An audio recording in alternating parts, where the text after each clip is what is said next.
Final గా ఏమంటావు? నేను దివ్యను వదులుకోలేను. వదులుకోక తప్పదు. ఆ మాట చెప్పడానికి నువ్వెవరు? చూడు నరసింహ, నువ్వు మా ఇంటికి తెచ్చింది నేను, ఈ నాటకం ఆడడానికి 30,000 దాకా ఇచ్చింది నేను. నేను కాదన్నానా? నీ మాట ప్రకారం నాటకం ఆడాను, దివ్యకి దగ్గర అయ్యాను. నేను ఒక్క నాటకం ఆడమంటే నువ్వు 100 నాటకాలు ఆడి మీ వాళ్ళందరినీ నా వాళ్ళని చెప్పి నన్ను ఫ్రాడ్ చేసి బయటికి గెంటించేశావు. ఇప్పటికైనా జరిగిందేంటో పెద్ద ఆయనకి చెప్పే. అలా చెప్తే దివ్యకి నేను దూరం అయిపోతాను. అంటే నీ స్వార్థం నువ్వు చూసుకోవాలనుకుంటున్నావా? కాదు, నువ్వు నీ స్వార్థం గురించి నన్ను ఇక్కడ తీసుకొచ్చావు. నేను రాజేష్ ని నమ్మించి దివ్యకి ద్రోహం చేశాను. ఇప్పుడు ఈ పెళ్లి జరిగితే దివ్యకి న్యాయం చేసిన వాడు అవుతాను. నరసింహ, ఆఖరిసారిగా చెప్తున్నాను. ఏంటో నువ్వు చెప్పేది? నువ్వు చెప్పిన వినే టైం నాకు లేదు. అవతల నాకు పెళ్లి పనులు ఉన్నాయి, వస్తా. ఈ పెళ్లి జరుగుతుందో నేను చూస్తాను. నమస్కారం. నమస్తే సార్. రండి రండి రండి. నమస్కారం. మీరు? భారతీయుణ్ణి. నేను భారతీయుణ్ణే. నో, నేను నమ్మను. నోనో, మొన్నటిదాకా సైన్యంలో పనిచేశాను నేను. పాకిస్తాన్ సైన్యంలోనా? నో, ఇండియన్ ఆర్మీలో. ఇంతకీ ఎవరి తరఫున వచ్చారు మీరు? నేను రాజేష్ తరఫున వచ్చాను. రాజేష్ నా చైల్డ్హుడ్ ఫ్రెండ్. మరింత పెద్ద అయ్యాక వచ్చారే? వెతుక్కుంటూ వచ్చేసరికి లేట్ అయింది. ఇంకెప్పుడు లేటు చేయకండి. లేటు భారతీయుడు అయిపోగలరు. సిల్లి.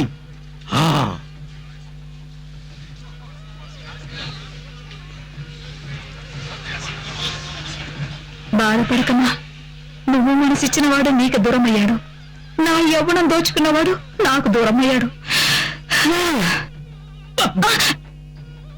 ఎస్క్యూస్ మీ, మిమ్మల్ని ఎక్కడో ఎప్పుడూ చూసినట్టుందే. ఎస్, ఎక్కడ అన్యాయం జరిగితే అక్కడ.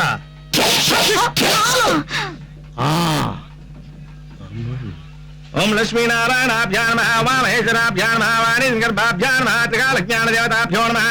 అమ్మా, పెళ్లి కూతురు తీసుకురండి. ఆ మాట చెప్పాల్సింది నేను.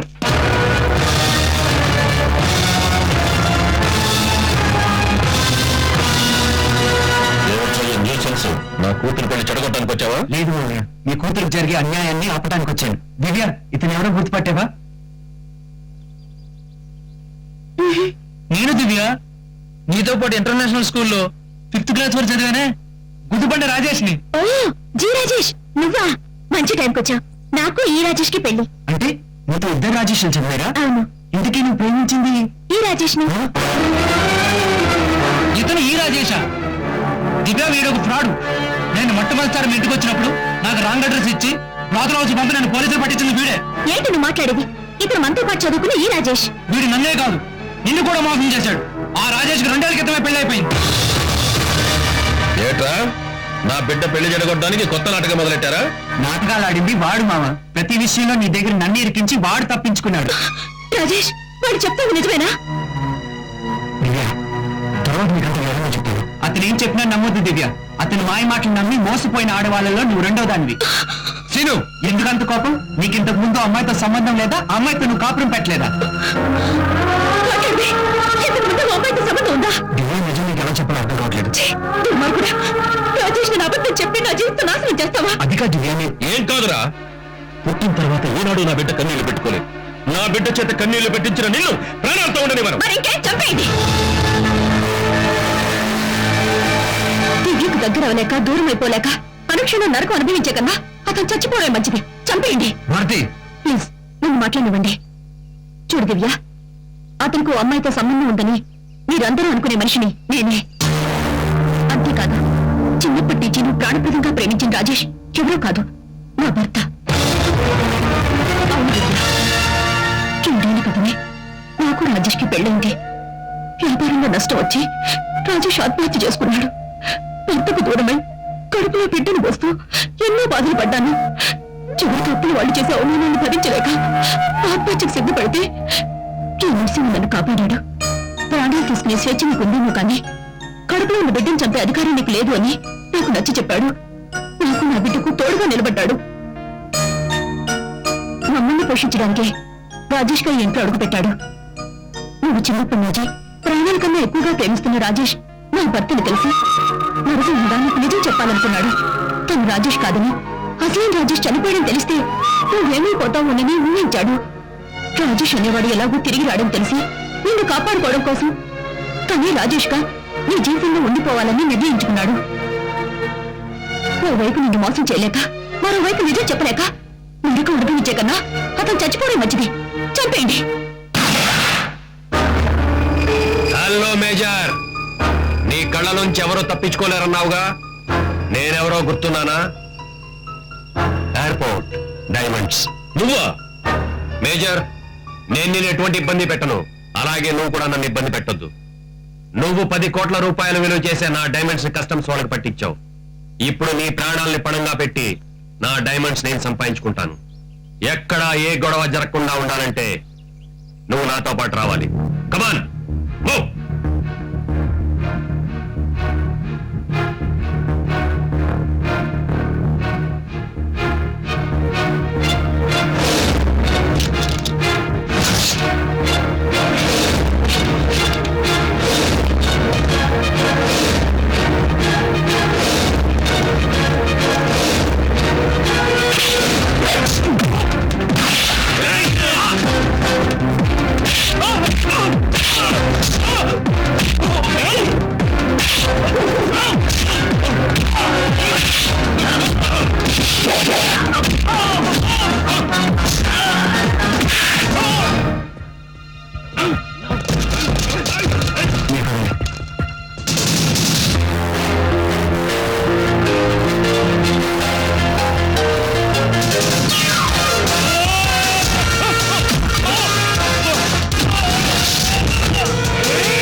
నేను చేసిన తప్పుకి ఏదో కారణం చెప్పి తప్పించుకోవాలనుకోవట్లేదు. I'm sorry.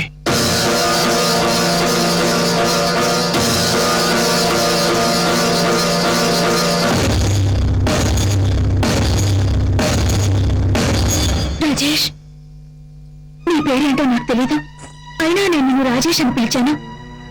నీ పేరు రాజేష్ కాకపోయినా నువ్వు తిరిగి చూసా అంటే నా మీద ప్రేమతో రాజేష్ అనే ఫీలింగ్ నేను నువ్వే పెంచుకున్నావు.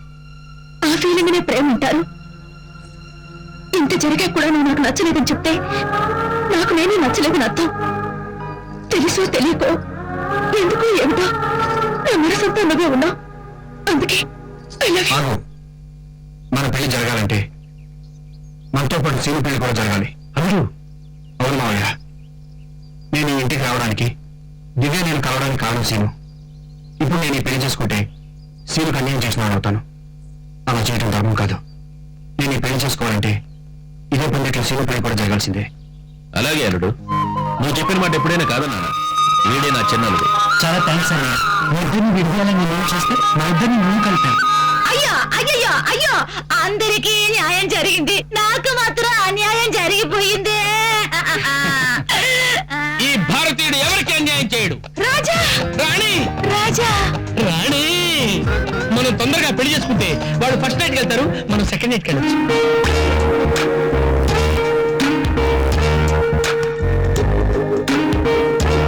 పట్టు చీరలు వస్తా అనుకుంటే నైటీలో వచ్చేయండి. నైట్ కాబట్టి నైటీలో వచ్చాను, పగలైతే పట్టు చీరలో వచ్చేదాన్ని. ఈ డ్రెస్ లో మీ అక్క చూసిందంటే అంత తీరిక ఎక్కడిది, మా అక్క బిజీలో మా అక్క ఉంది.